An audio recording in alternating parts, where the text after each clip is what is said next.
Well done, sir. And with that, I believe we are ready to proceed.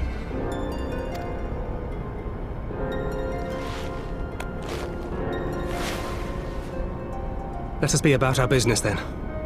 The next patrol may not be so credulous.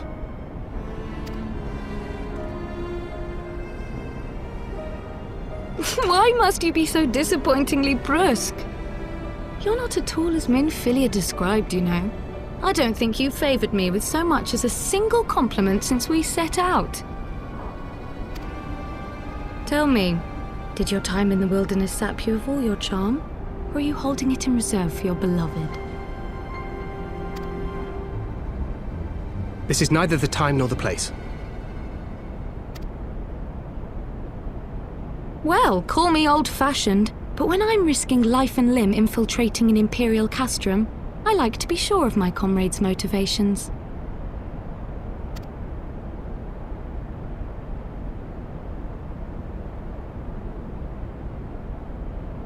I see now where Alphino gets it from. Minfilia is dear to me, it is true, but not in the way you think. 15 years passed, when she was still but a child. There was an incident at a parade. A gubu broke free of its fetters and ran amok through the streets of Uldar. Had I been more attentive, I could have prevented it. But I was distracted, and her father was killed. I feared she would never recover, but in the years that followed, she showed herself to be more resilient than I had ever imagined. And when she learned of her gift, she did not flinch from the responsibility, but sought to guide others on the path. She touched the hearts of all around her. Mine, Louisoix, every Scions. In those dark days following the calamity, she was our guiding light, our hope for a brighter future. She had so many dreams, and I would give anything to make them come true. My apologies. I can see she means the world to you. I did not mean to pick at old scars. No harm done, I assure you. But fair is fair, my lady. What is Minfilia to you? You mean you don't know? Only my dearest friend. When I finally emerged from my torpor, I learned that nary a day had passed without her asking after me. She never gave up hope. And neither will I. Then for Minfilia's sake, let us pray that these vestiges of Hydaelyn's intervention will lead us to her.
Hear, feel, think.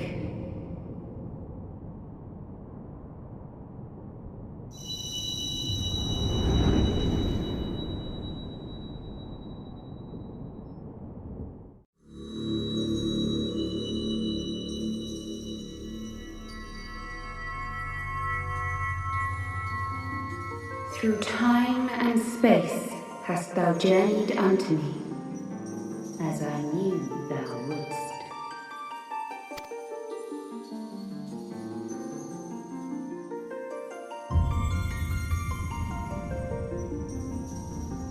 We are the word of the Mother. We, who were once called Minfilia.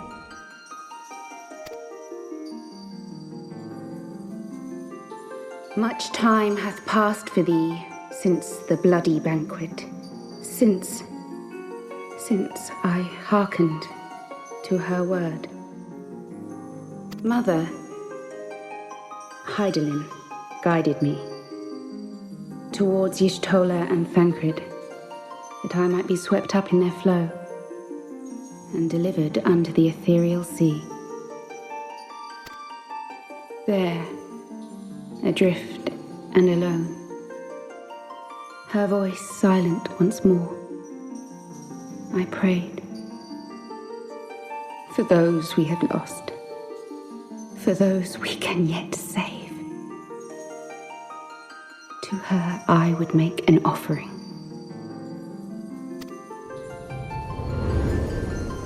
We speak now with one voice, one will, one word. Unto thee we bequeath the most precious of gifts, the truth which lieth at the heart of this world. Thus do we beseech thee once more. Hear, feel, think.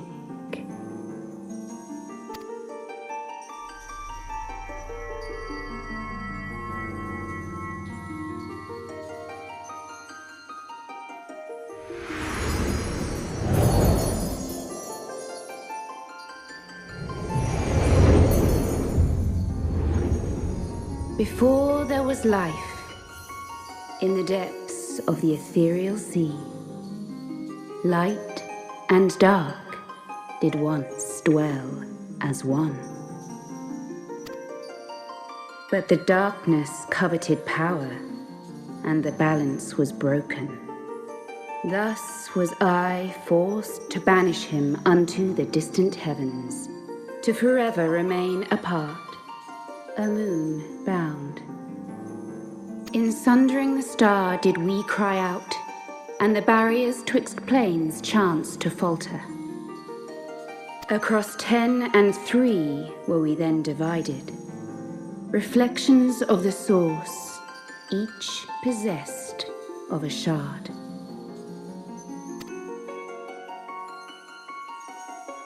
Zodiac longeth to be made whole. For his restoration, for his resurrection, his servants labor without cease. They seek to tear down the barriers which surround the source. Thus do they rejoice in their ardor, in your calamities, for each marks a rejoining.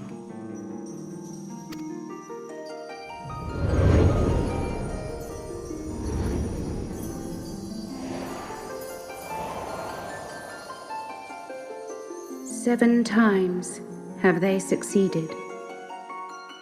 7 times hath the darkness grown stronger. 7 times have I failed. The Scions cannot be suffered to continue. This is my final.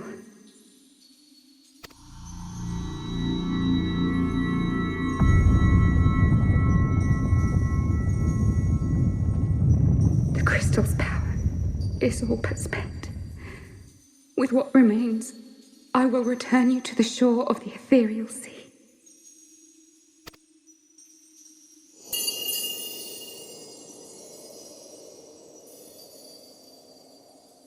Blessed children, go forth and seek. Seek.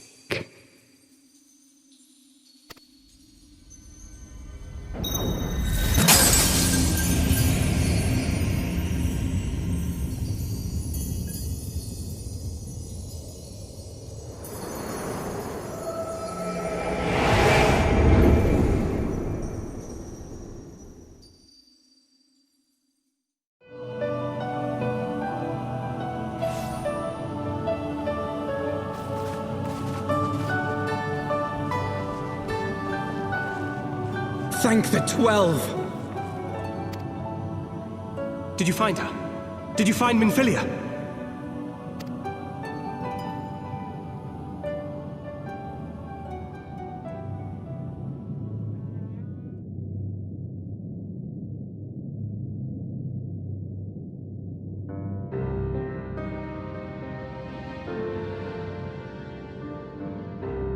The word of the Mother?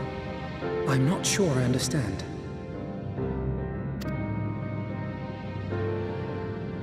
Nor am I. Crier?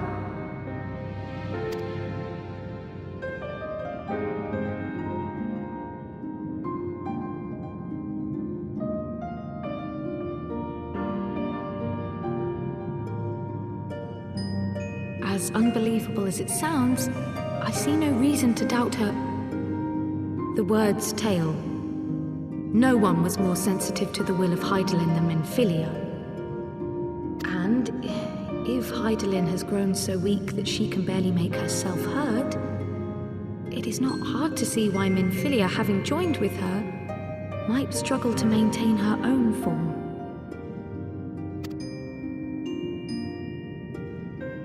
What? Why would she need to maintain her own form?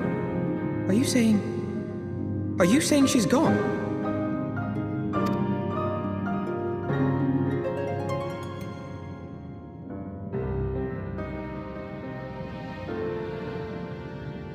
But that cannot be!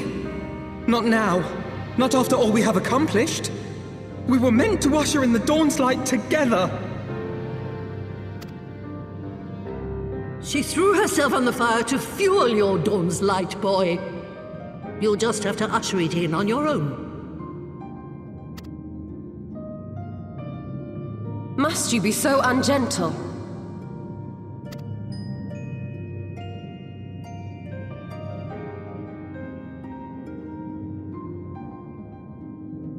Tell me about the Scions, boy. The Scions of the Seventh Dawn lay before Eorzea's salvation. Whenever the realm is threatened, be it by Primal, Ascian, Garlean, or any other, we take up arms in her defense, that all in Eorzea may live to see a brighter tomorrow. And that's very noble of you. But in chasing after these lofty goals of yours, you seem to have lost sight of some basic truths. To win a war, you must be willing to do whatever it takes. To fight, to kill, and if necessary, to die. The path you've chosen is paved with the dead. Walk it with your eyes open, or not at all.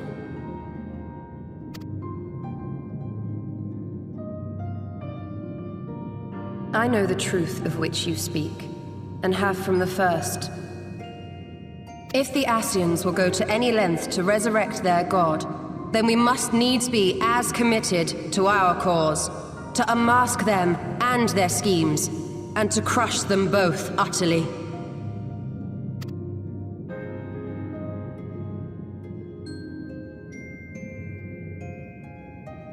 Come, there is much to be done. Yes, of course.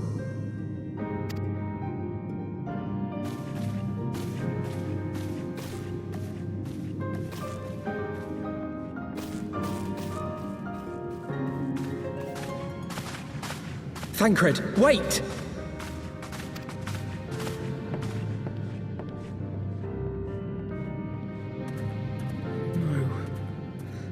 No, this is all wrong.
Pleasure to see you again, my friend.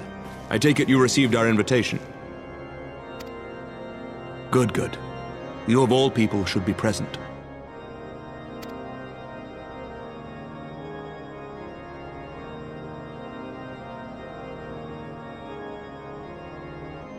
When the true brothers of the faith seized control of the vault, I feared the worst.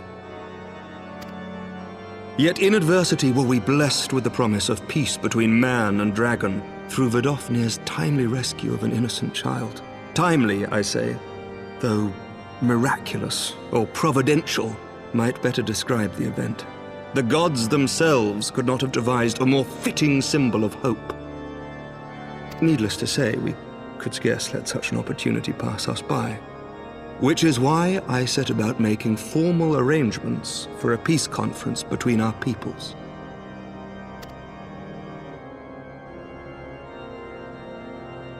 You and yours have done more to bring us together than any, and it is only right that you attend.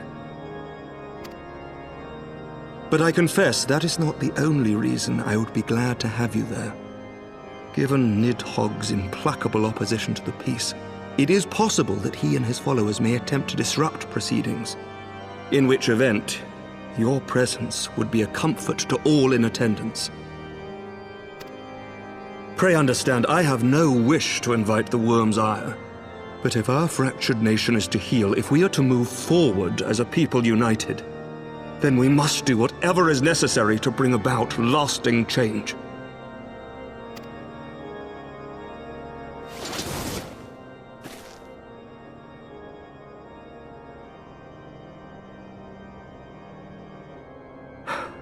'Tis nothing. 'Tis nothing.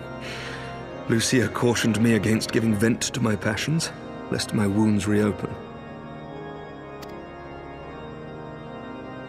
It has not been easy reaching out to our opponents in Ishgard, many of whom sympathized with the actions of the true brothers. But in so doing, we have limited the influence of the zealots. The people are ready, my friend. This conference must go ahead.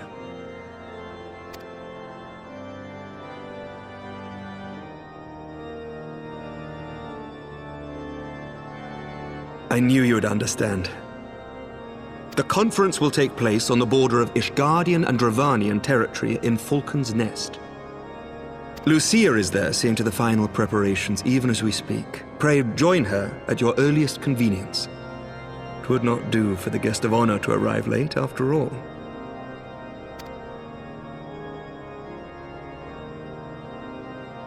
Oh, and one more thing. A drink! We should make time for one. Once the conference is concluded, I mean. By my reckoning, 'tis long overdue.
Welcome, welcome. Find yourself an empty seat and I'll be with you in a moment.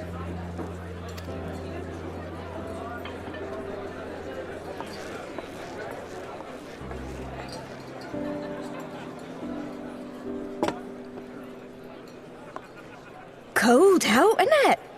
Here, a mug on the house. Let's get some colour back in them cheeks.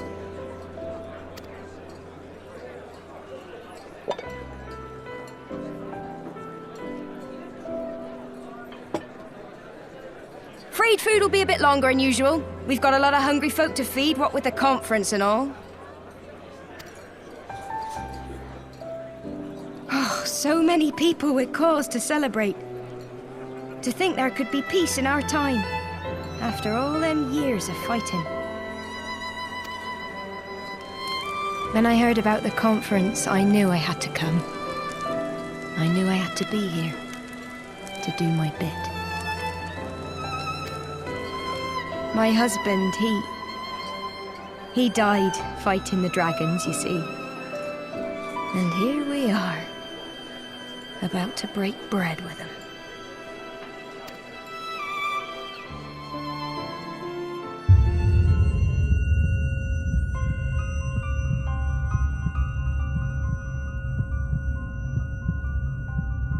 You all right, my friend? You look tired.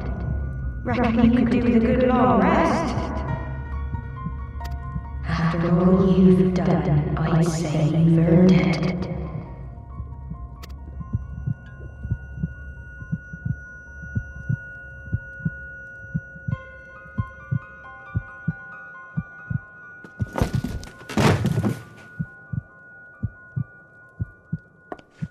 Sleep now. Sleep. Sleep and leave us to our affairs.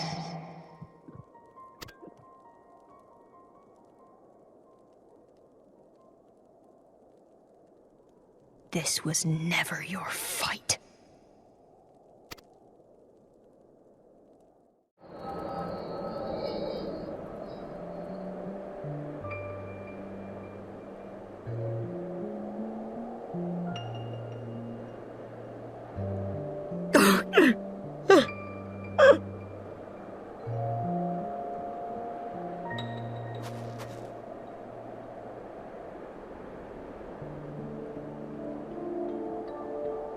My son. They told me he walks in Hydaelyn's halls. Him and the rest of his unit. They told me the same.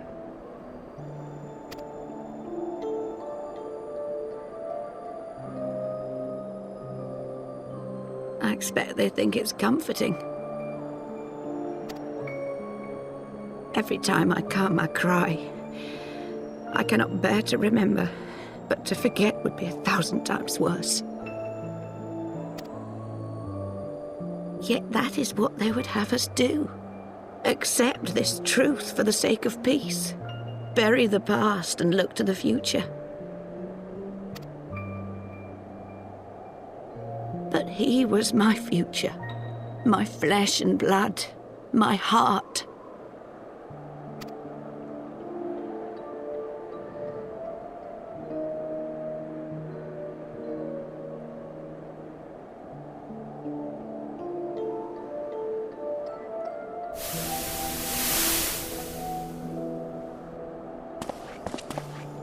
Is this it? We're the only ones with the courage to oppose this madness? Cowards, a lot of them. They think only of the prize, of the peace Sir Emmerich promises them. They know in their hearts it's a lie, but they go along with it anyway, desperate fools. But not I. Not I! I see the worm that killed my brother in my dreams every night, and I will not rest until he lies broken at my feet. Him and every last one of his accursed kin. All this nonsense about Kings of Eld, as if I care what they did or didn't do. Makes no difference to me and mine. Have the dragons sued for peace in 1,000 years? Are they bollocks? It's a bloody ruse is what it is, and Sir Emmerich and the rest of them are bloody fallen for it. But what can we do? They believe, and naught we can say will ever change their minds. Whether we like it or not, man and dragon will come together at Vulcan's Nest, and all will be forgiven. Forgiven and forgotten.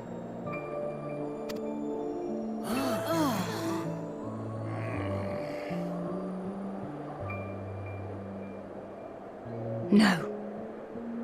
I will not let that happen.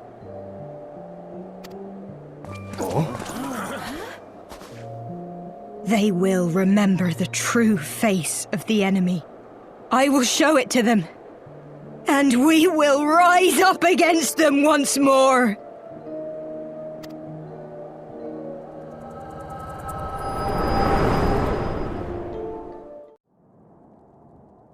Hey! Hey! This is no time for napping.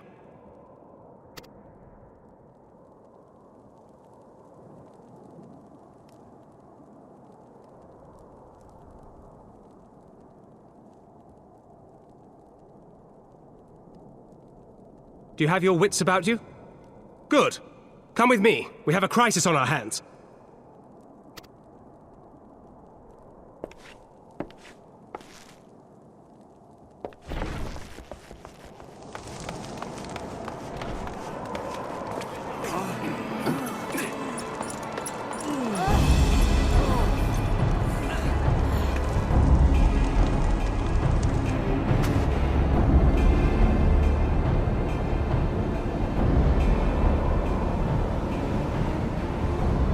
Hear me, brothers and sisters. Do not be fooled by the honeyed words of the Dravarnians. The peace they promise is but a prelude to slaughter.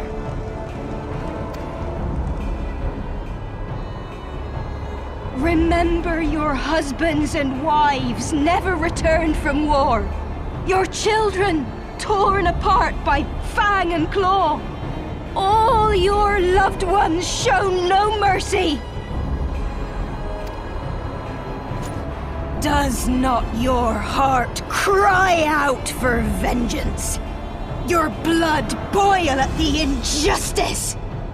Remember the face of your enemy, brothers and sisters. Remember it, and strike back!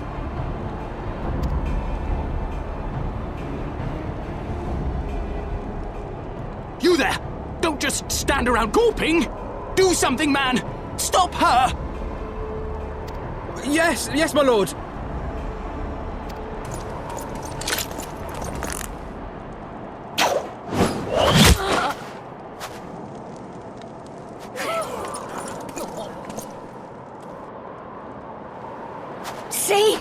See here the true nature of the Highborn. With lies and deception they lead us to our doom.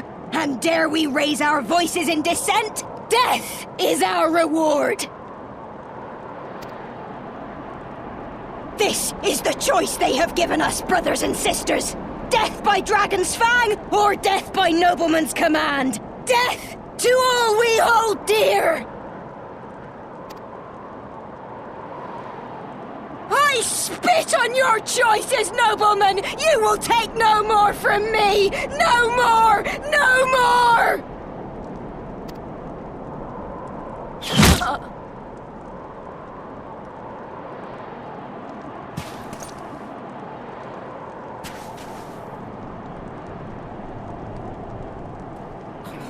What have you done?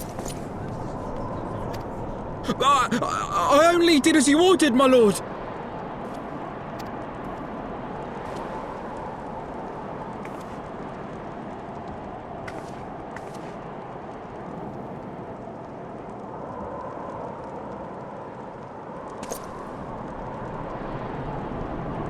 I gave no such order.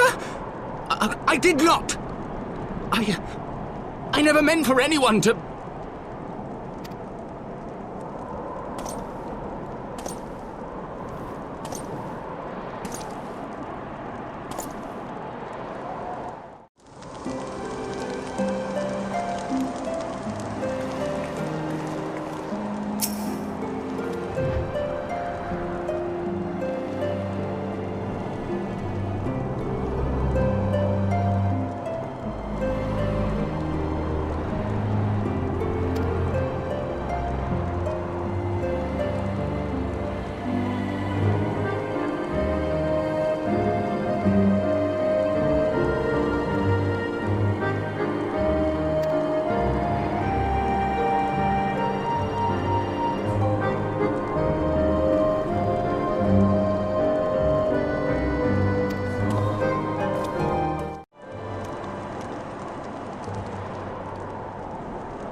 Onawa!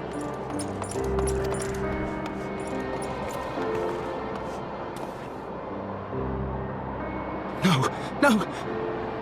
What have they done to you? Onawa! Onawa!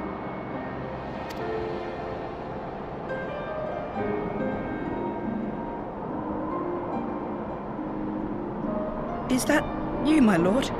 You seem rather flustered. Because of you, you imbecile! What in the seven hells happened to you?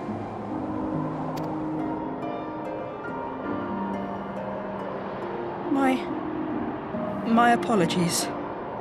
Some few of the guests expressed a wish to leave, and I implored them to stay. It would seem they took issue with my request. Oh, gods forgive me. If I had only been more careful with my words.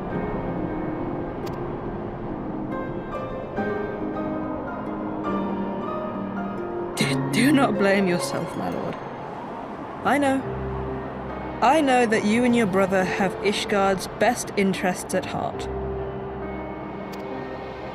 That poor woman. She lives in the past, clinging to the memories of the lost. But the future holds so much promise, so much joy. And you know that better than any.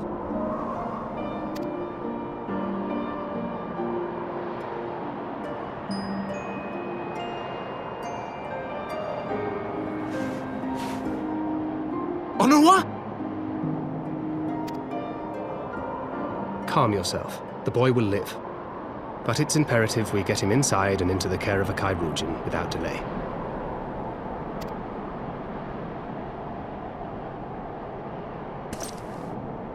Oh, we were so close! Why does it all have to fall to pieces? Don't they want to live in peace? Don't they want to be happy? We all want the same thing! And still it falls to pieces! Tell me, what was I supposed to do? Someone, anyone, tell me, what was I supposed to do?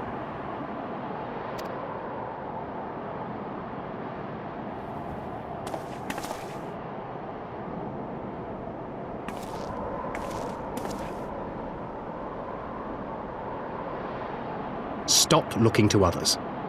You make your choice and you live with the consequences.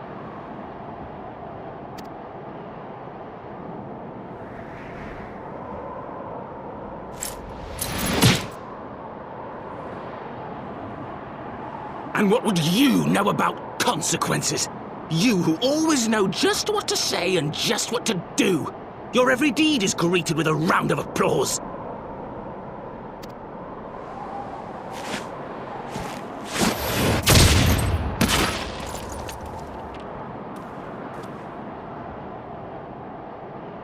You know nothing about me.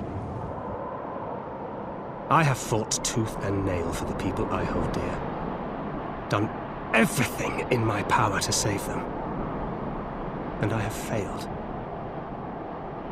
Learn to live with it. I have.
Lord Commander, if I may?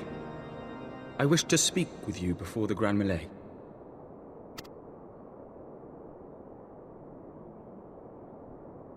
Proceed. How do you do it, my lord? How do you lead with such certainty, when so many of our countrymen will not hear of peace with the Dravanians? Some of them hate you almost as much as the dragons themselves. They decry you as a patricide in the streets. They even tried to kill you, for God's sakes. Yet still you march on, undaunted, where no archbishop dared to tread. What is your secret? Where do you find the strength?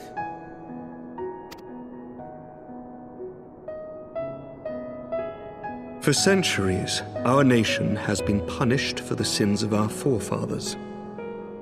If our punishment is to end, I believe we must right the wrongs of antiquity and move forward as a nation united. Needless to say, my father did not share this opinion. He did not believe the people strong enough to bring about their own deliverance, trusting only in himself.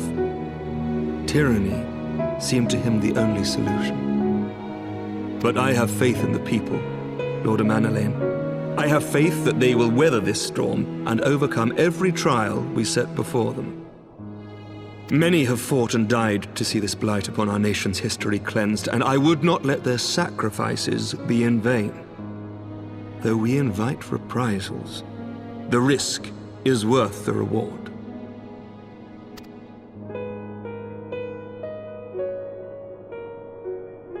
I want to believe. I do.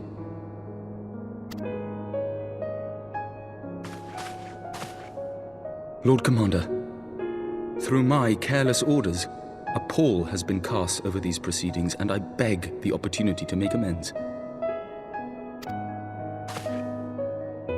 I, Hydaelyn de Forton, do hereby request leave to take part in the Grand Melee.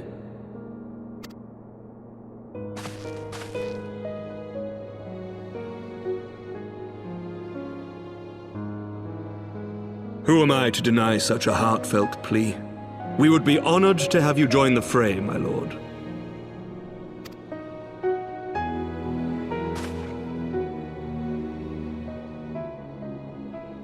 You'll take charge of the Ishgardian forces?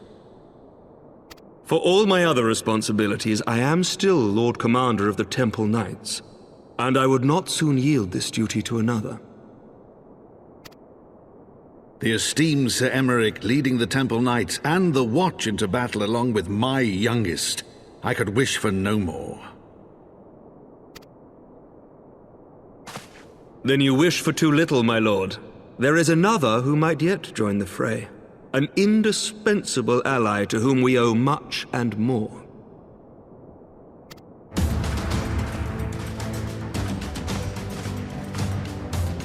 An adventurer beholden to none who nevertheless chose to champion our cause, who has shared in our suffering and in our glory. A warrior without equal, who I am privileged to call a friend. There is no one I would rather have fighting by my side. I ask this in full knowledge of your obligations, and will not think less of you should you refuse. But if your conscience will allow it, might you oblige me, my friend, one more time?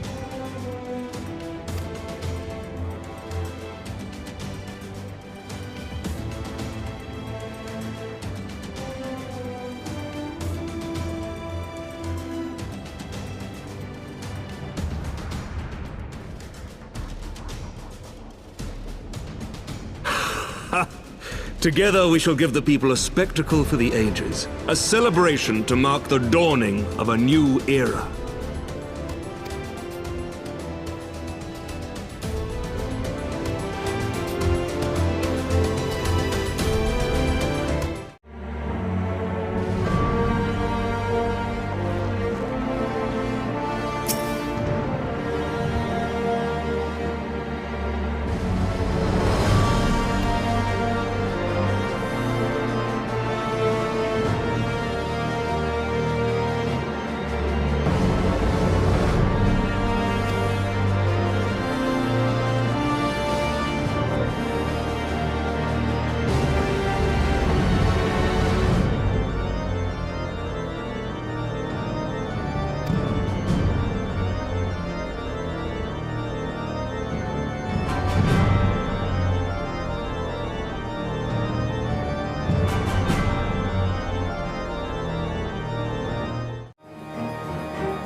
Let all here present heed well the rules of engagement.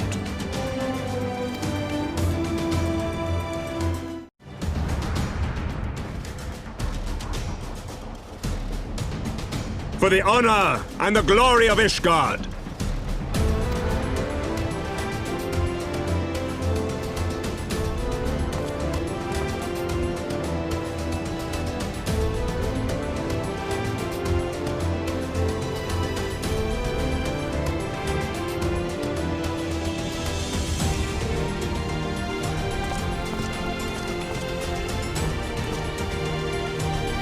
All is ready then. Very well.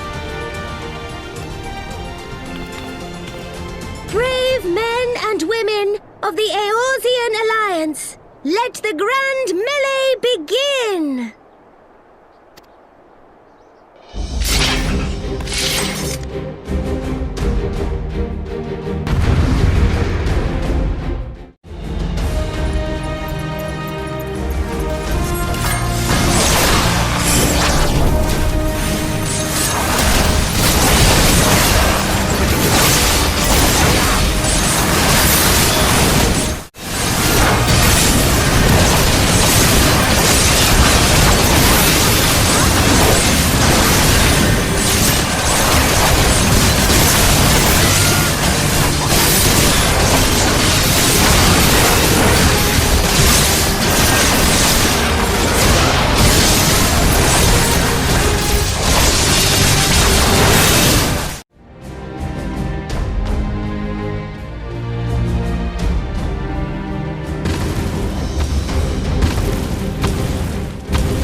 Did she win?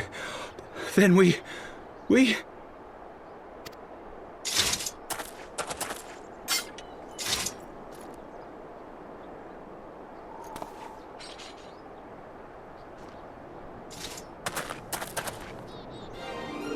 Victory is ours!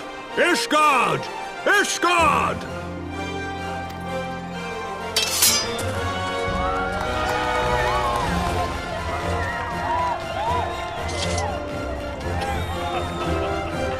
Well fought! Well fought, my friend!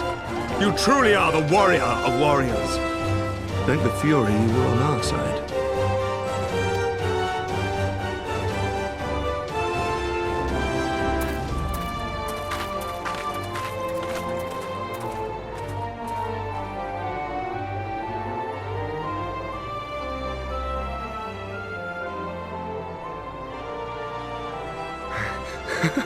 Oh, my lungs are burning, and I can barely stand.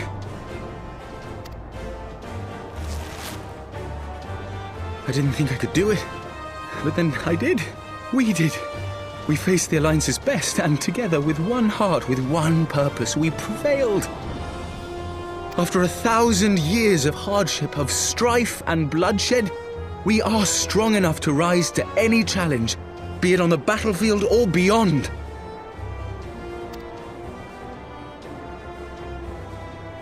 The future holds so much promise, so much joy. We need only show them the way.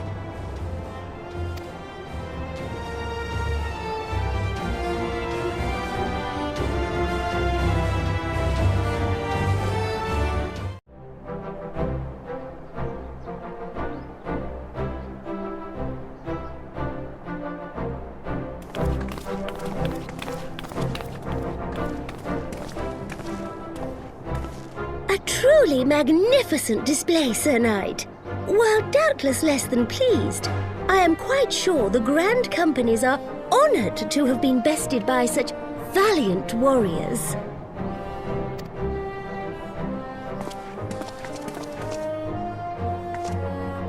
The honor was ours, Your Grace. I am pleased to see that Ishgard's proud martial tradition is being upheld. When the time comes, I trust you will fight alongside your brothers and sisters in the Eorzean Alliance with the same fervor you displayed in opposing them.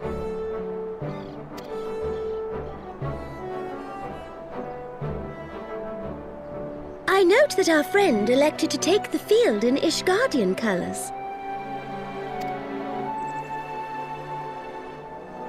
At my behest, Your Grace. If we have given offense, the blame lies with me.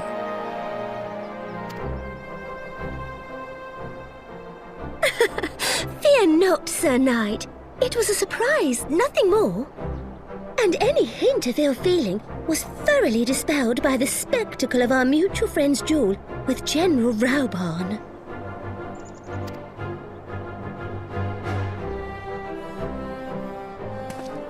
On the subject of surprises, I could not help but marvel at the passion and unity of purpose displayed by your countrymen, given the troubling reports we have received of late.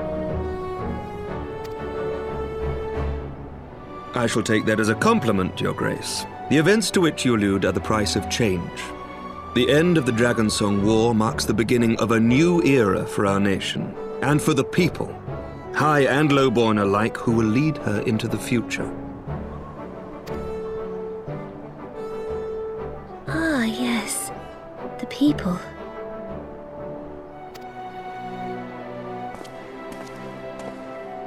Change is indeed a perilous thing, for we who seek it, and they who fear it. I shall pray for Ishgard, and for you.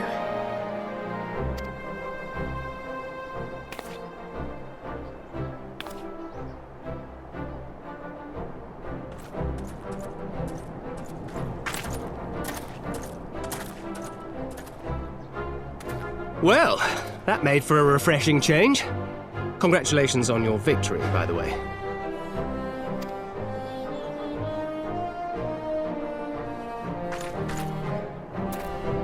Ishgardians certainly seem happy with themselves. I, for my part, am merely glad you did not strain anything in the process of single-handedly winning the battle for them.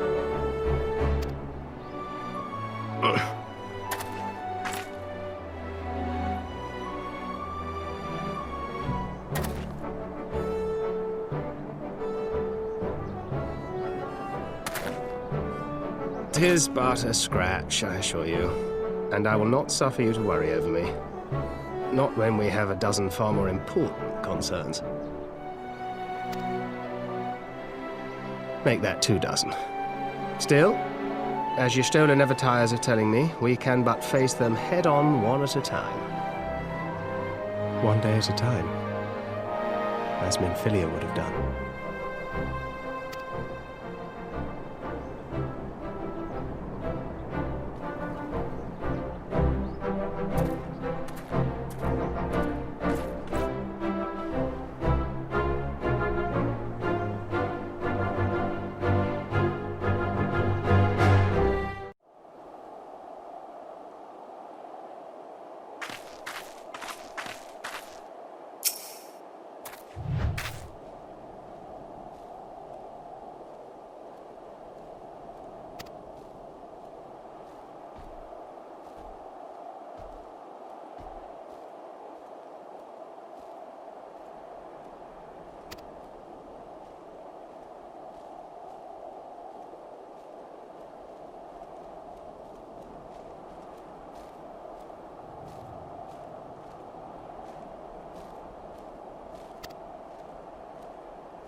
My lord!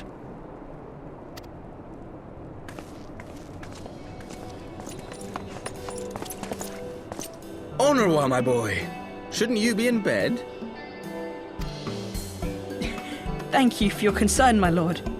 But I have largely recovered from my ordeal, and I have naught but several scars to show for it, which I have been told some women may find appealing. I see. And to think I was worried sick over you.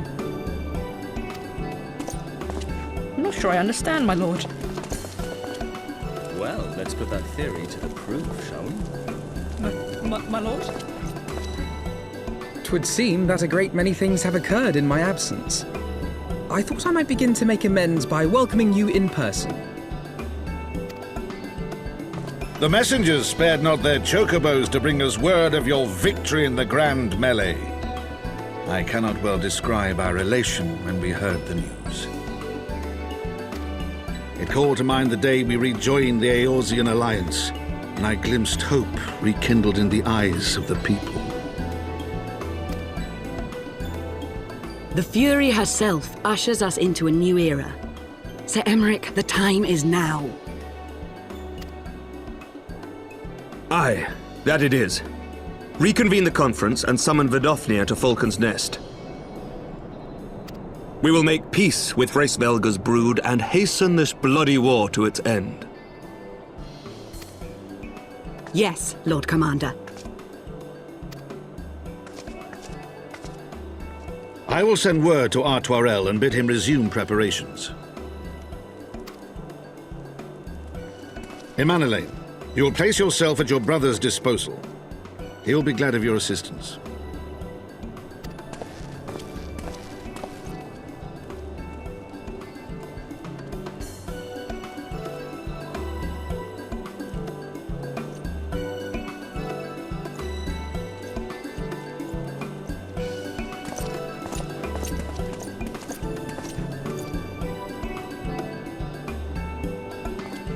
No stopping it now, is there? We should inform Y'shtola and the others.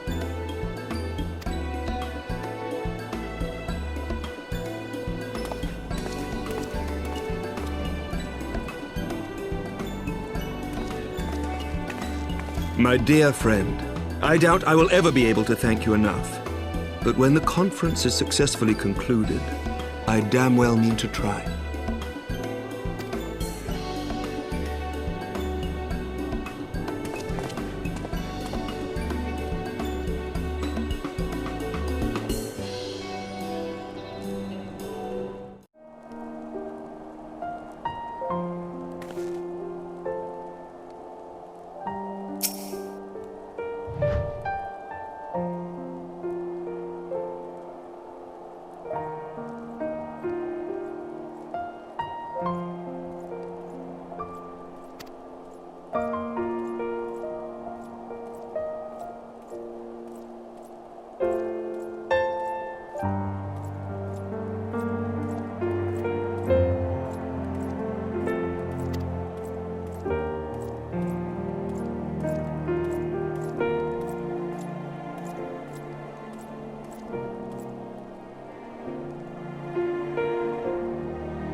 appointed hour approaches.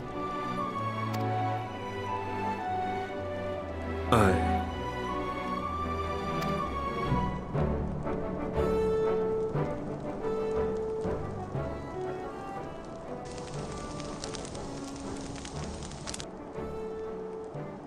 She begged leave to watch the proceedings. I saw no reason not to grant it.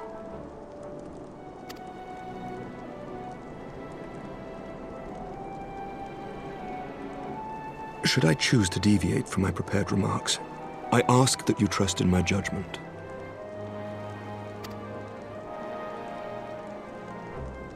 Have I ever done otherwise?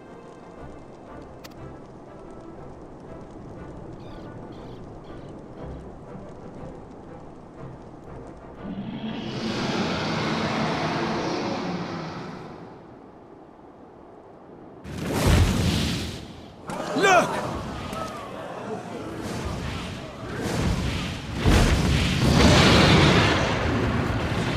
The White Dragon!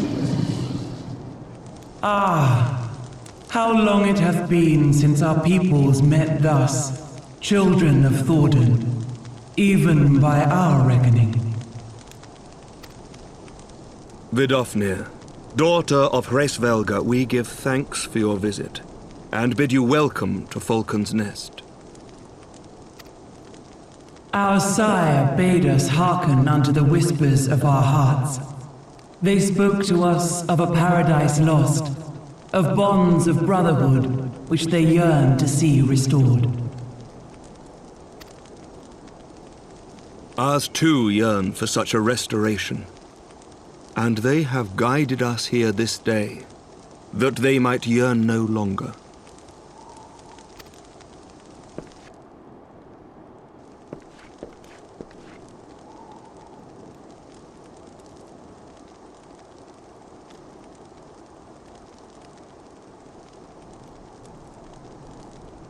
Brothers and sisters, ye who stand as witness, hearken to me.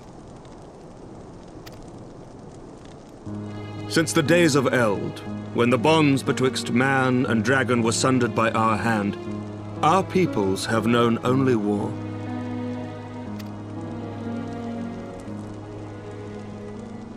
Bloodshed without end, losses beyond counting, and still we fought.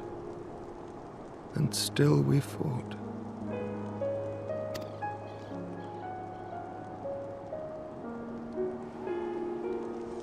Some wounds do not heal. The dead cannot be returned to us. But we, the living, can yet choose another course. Here and now, we can lay down this burden, this hatred, this vengeance. Our forebears fought not so that we could die, but that we might live. So let us honor their sacrifice and spare our children this death sentence. Let us gift them a new legacy, life.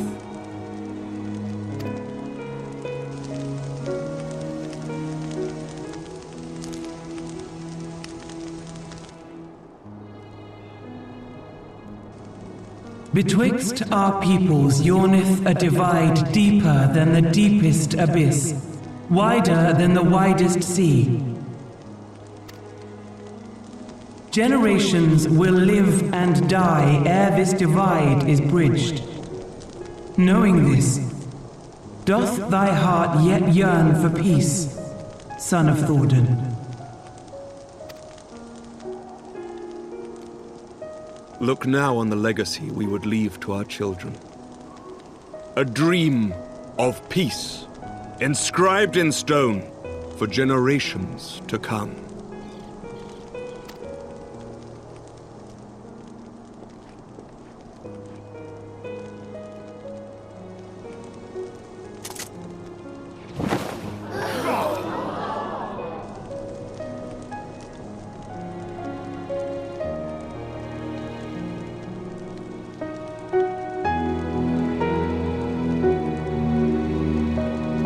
Father and his beloved, as they were so long ago, happy and at peace. The dream they shared shall be ours once more.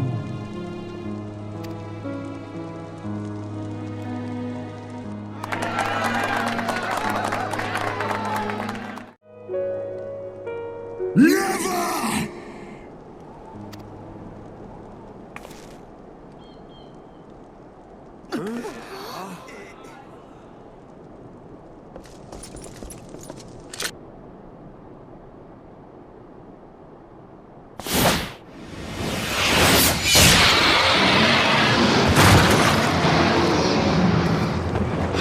Your bow!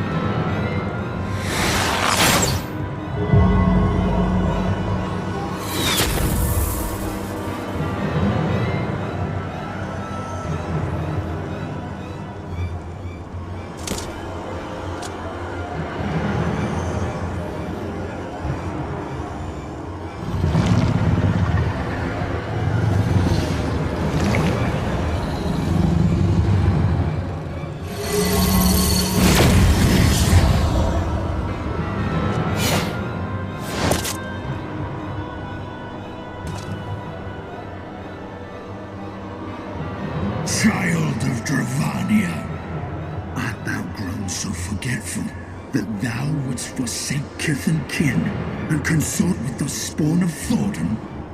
That thou wouldst dare contemplate peace? Hearken unto me, all of you! The final chorus is nigh, and all will be held to account. All will bathe in the flames of retribution. Till the coming of that day, look you on your sins and despair, for none shall scape my wrath. None shall scape my revenge! 7 hells.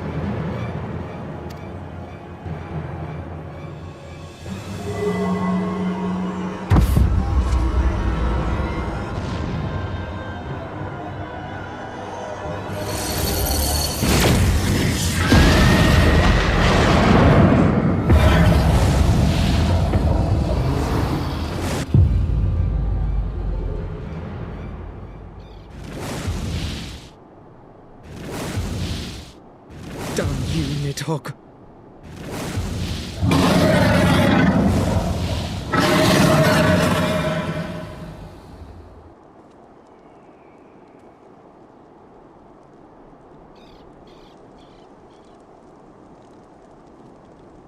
Hells, take that worm!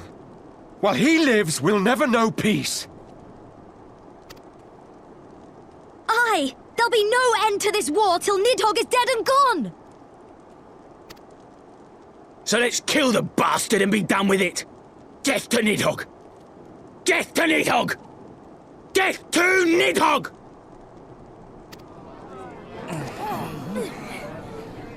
Death to Nidhogg! Death to Nidhogg! Death to Nidhogg! Death to Nidhogg! Death to Nidhogg! Death to Nidhogg!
Forgive me. That took longer than expected.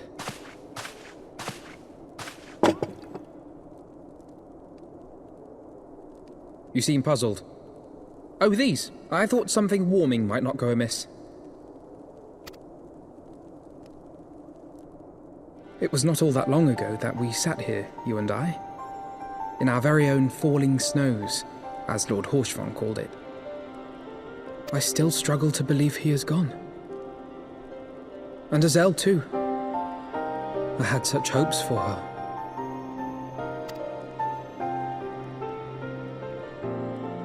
Master Matoya asked me what it was all for. Why we fight. And why we die. Were I still commander of the Braves, I would doubtless have replied, for the future of Eorzea. But I'm not that man. Not anymore. I needed a new answer. One that I could live with. And when I saw Estinian at the ceremony, I knew at last what it was. I do not want to be a man who sacrifices his friends and family for a cause.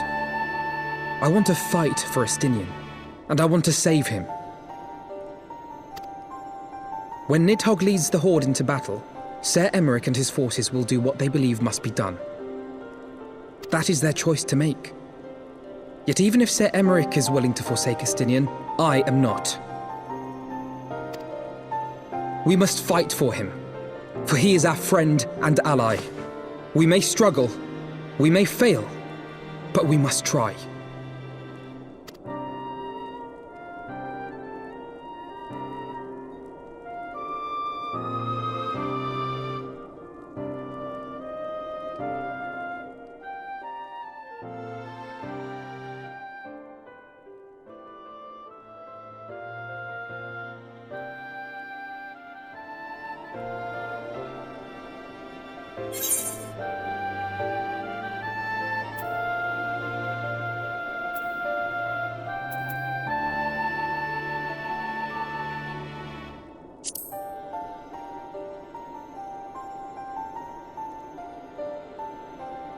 We will.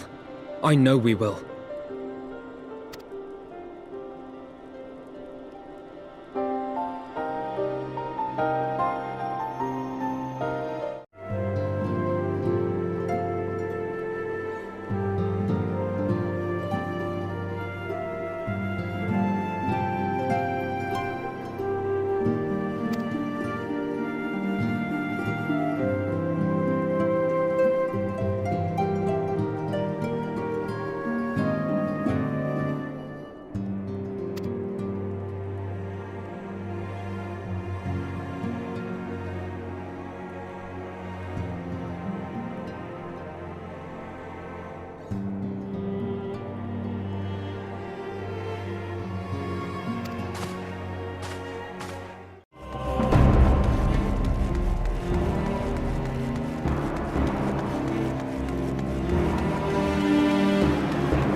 Of all the ways for it to end.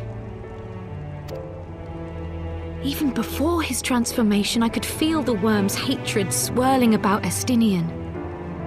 The terrible, all-consuming rage. Enough to fuel a 1000-year quest for vengeance. It was all I could do not to run away screaming. But Ishgardians, nay, all Eorzeans, are made of sterner stuff. They face danger and death on a daily basis and understand what it takes to win a war. Think not too deeply on Master Matoya's words. Her intent was but to steal our resolve.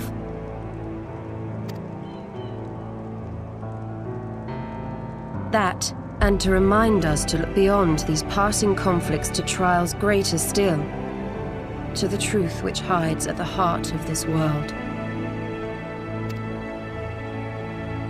So that's your aim, is it? You disapprove? Not at all.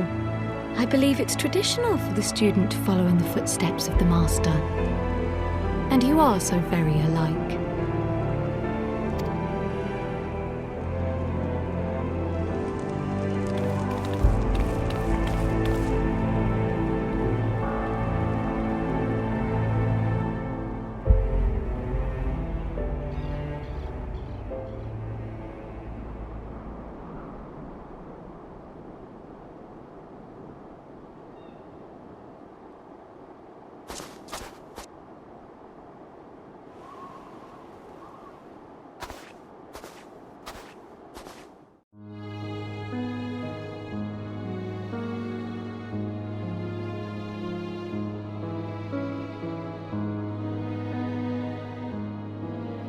Change.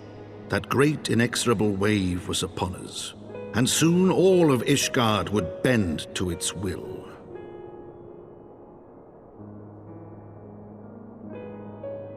For all our sins, for all our scars, the future for which we had long yearned was at last within our grasp.